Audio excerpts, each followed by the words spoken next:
Yes, good morning, good afternoon, and good evening, depending on wherever you are watching us from. It's another channel of politics on the street. You can subscribe to our YouTube channel, like our videos, share, comment for more political discourse. You can subscribe to our YouTube channel, like our videos, comment, share, comment for more political discourse. Yes, after the uproar in court in which Simon Kanu has said that the Nigerian government has no constitutional power and authority to try him in Nigerian court, and Simon Ekpa has said that the Nigerian government also cannot try his leader, Simon Kanu. The Chief Justice of Nigeria, Justice Ayo Ariwolo, has come out that either Simon Ekpa and either Simon Kanu and Simon Ekpa cannot intimidate the judiciary and the judges in Nigeria. He said he has issued a directive to the judges and said nobody can intimidate the Nigerian judicial system. He had issued a warning to Simon Ekpa to desist and Simon Kanu. How can you make justice to that, sir? Yes, I think what the CGN is trying to say at this point is referring to a revolution that was carried against itself. What I mean is this, that the Nigerian judicial system actually carried a particular revolution against itself, and it actually backfired. And that is why you see Ariwolo, the CGN, whose tenure is about to go to expire, and he will leave the office. We know his history. We know Ariwolo's history.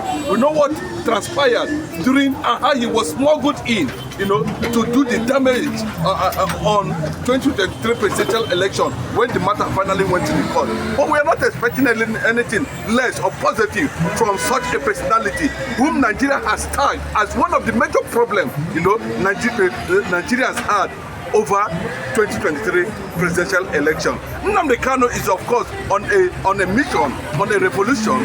What Nnamdi Kanu described as a judicial terrorist, Islamic terrorist, has been celebrated all over the world. Nnamdi Kanu has received a lot of applause, for coming out boldly to even educate Binta Anyako and the Amowolo, what they call him, the prosecutor, federal government prosecutor, and they were all glad, that we were able to have tutelage from Nnamdi Kanu. So the fact is this, that Nnamdi Kanu has introduced a kind of spark, a kind of revolution in the Nigerian judiciary, and the thing is directly hitting on CGN, and that is why he's making the references to Nnamdi Kanu's address to the Nigeria court in Nigeria, telling them that what they are doing is treasonable felony against a state called Nnamdi Kanu.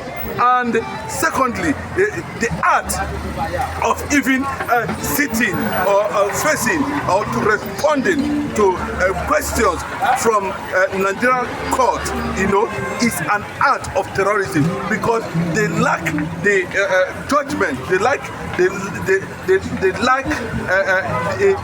legal authority, to even try him in a court like where we saw Nnamdi Kanu, stepping into the dock, and taking Nigerian court to the cleaners.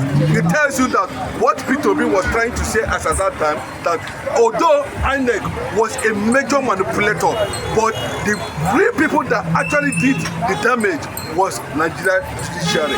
That's what they refer to as the hope of the last of the common man. But we have seen it, often and on. Nnamdi Kanu has taken that step, to address the issue, and nobody till then has reacted to the amazement of so many Nigerians, including lawyers and professionals, activists, that nobody have been able to come out and say, this is our reaction, this is our view on what Nnamdi Kanu said. But it means they actually concord that what Nnamdi Kanu told the court at that particular time is nothing but the truth. See, when you continue in injustice without justice, you are going to face injustice. What Nigerian court, judiciary is facing, because as a result of illegality they have done over and over again, is backfiring to them, and it is coming out. It is coming in form of, you know, injustice, and that's why you see the reaction, you know, coming from different quarters, including the Nigerian Bar Association, including the Judiciary Commission. Everybody has been unsettled because of the adventure that took place in the court that day. But now the chief judge has issued a directive to the judges and said that see they should not be scared, that they should carry on with their normal business, and that Simon Ekpa cannot alone decide the fates of a matter in court, and that Simon Ekpa cannot threaten the Nigerian judicial system. Do you think Simon Ekpa and Kanu are threatening the judicial system of Nigeria? Yeah, because a lot of people has been wondering, you know, the processes of which Nnamdi Kanu is facing trial, and subsequently the retrial process that started subsequently, you know, thereafter. So there has been reactions from loyalists and disciples and people who believe in what Nnamdi Kanu is doing, especially coming from Simon Ekpa, who have also took a stand and telling the whole world that what was unveiled in the court on that day was what the Nigerian government, the Islamic State, the Caliphate, the Northern Muslims, including championed by Sultan of Sokoto, and other Yoruba Islamic terrorists that call themselves lawyers in the judiciary, are trying to do. So Simon Ekpa was able to say that, you know, it was they uncovered the secret of why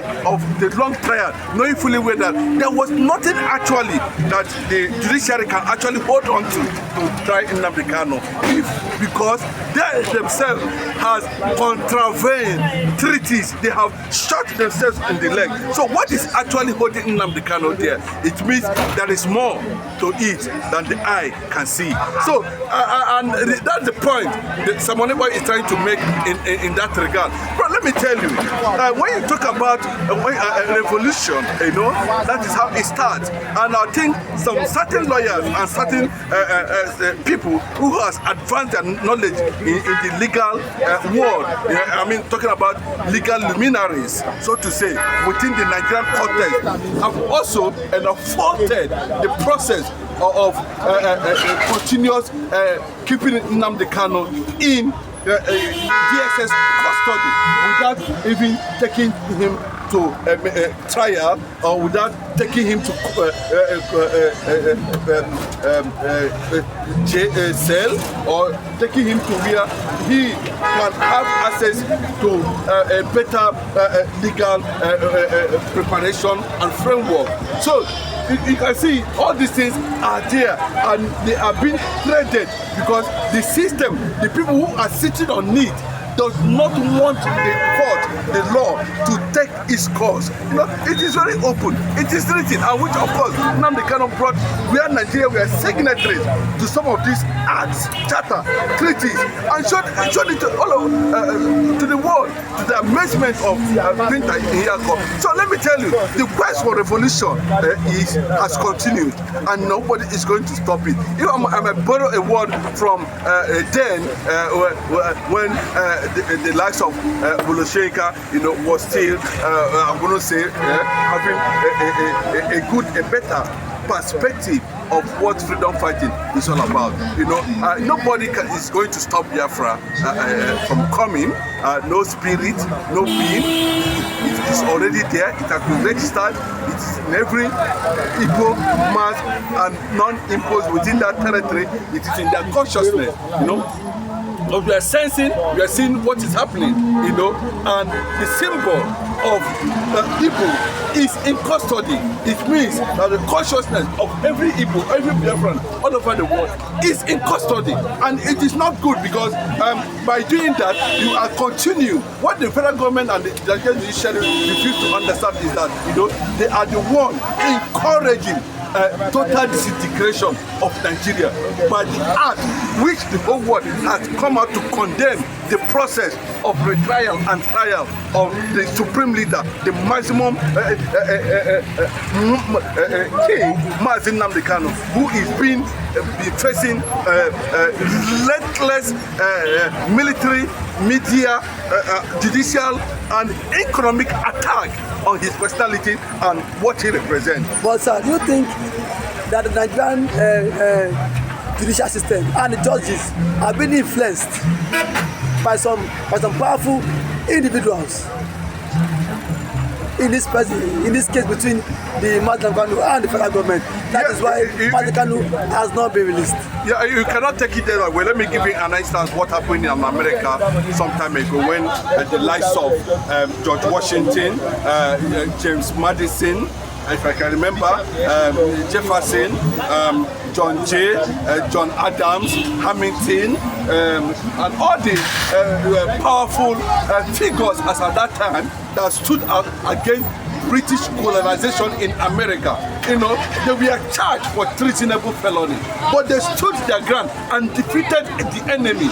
And that is what we are saying, that whatever the Northern Caliphate want to do, whatever the Islamic Muslim terrorists that want to do, whatever conquest agenda they have in their plan, whichever way they want to use it, using some both Islamic Muslim Yorubas, you know, who found themselves in the corridors of power against this man called Nnamdi Kanu. My one word for them is that the way and manner of which the likes of George Washington, Madison, Jefferson, Hamilton, John Jay, John Adams defeated British colonization is the same way Mazi Nnamdi Kanu, Simon Ekpa and other well-meaning agitators will rubbish the entity called Nigerian Terrorist Judiciary and Nigeria as an entity. You've listened to our guest. They said the way John Madison defeated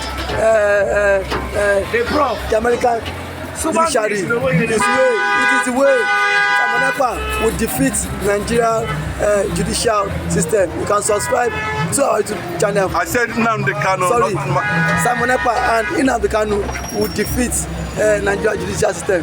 You can subscribe to our YouTube channel, like our videos, share, comment for more political discourse.